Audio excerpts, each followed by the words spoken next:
পবিত্রতা অর্জনের হুকুম কি? পবিত্রতা অর্জনের হুকুম হচ্ছে ওয়াজিব। কোনো কোনো ক্ষেত্রে মুস্তাহাব হয়, যেমন রাত্রে আপনি গোসল আপনার বাকি আছে, কিন্তু আপনি যে উজু করে শোবেন সেটা হচ্ছে মুস্তাহাব, বা তাতেও যদি অলসতা হয় তায়াম্মুম করেও শোয়ার কথা আছে। কিন্তু যখন আপনার পবিত্রতা জরুরি হবে তখন আপনার জন্য ওয়াজিব, নামাজ পড়তে হবে, কোরআন পড়তে হবে ইত্যাদি।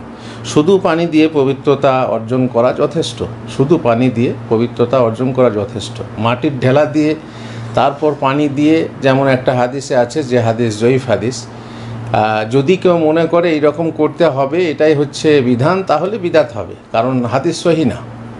অতএব পানি থাকতে মাটি ব্যবহার করার কোনো মানে হয় না। টাইলের বাথরুমে এসে মাটি ঢেলা ব্যবহার করা, এগুলো বাড়াবাড়ি, আর যেহেতু হাদিস সহি না।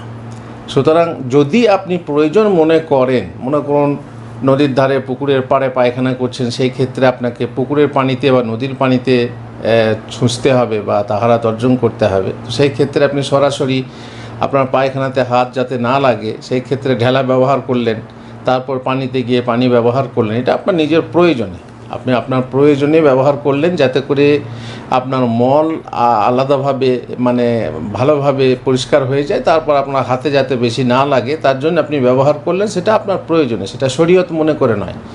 শরীয়ত মনে করে করলে পরে সেটা বিদাত হবে, যে করতেই আগে মাটি ব্যবহার করো তারপরে পানি ব্যবহার করো।